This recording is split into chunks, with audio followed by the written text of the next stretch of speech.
Renaissance, and we're fortunate to have with us Alana McLaughlin, who has been with us on a number of occasions to talk about the literature as well as some other aspects of the Harlem Renaissance.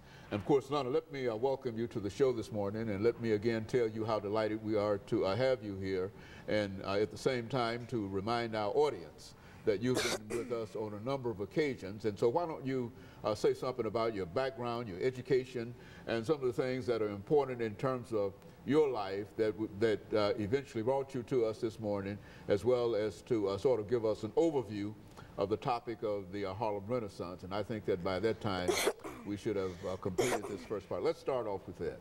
Well, my name is Alana McLaughlin. As you said in the beginning of the show, I was born August 27, 2002, which would make me 10. Also, I am very involved in the church, as you are. You're the reverend, and I'm sort of the only acolyte that ever acolytes every Sunday. Every Sunday. I mean, even if I don't want to do it, I still got to do it. I mean, because that's just what I do in church. And now let's get on to the subject for today, the Harlem Renaissance. If you go up to a random person and say the Harlem Renaissance, they will think about jazzy music, piano, and all these little doobity-bop kind of things. But it was much more than that. Now, the Harlem Renaissance was actually, before people started calling it the Harlem Renaissance, it was called the New Negro Movement.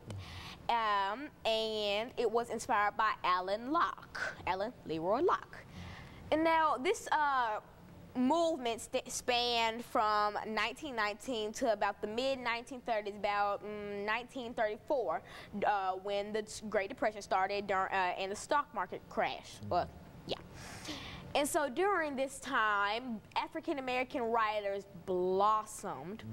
And I mean, French-speaking African-Americans from everywhere kind of bonded together, and that's how they basically had their break. That's like the Harlem Renaissance is one of the major reasons why we have such good writers today, like because most modern African-American writers were inspired by the New Negro Movement or the Harlem Renaissance. Like writers such as Zora Neale Hurston, she wrote many books, and today we read like Their Eyes Were Watching God. We watch the movies and all the Jonah's Waterboard. Like we see all these, and you have to think about the Harlem Renaissance, because this is where all these African Americans bonded together to basically start the New Negro Movement.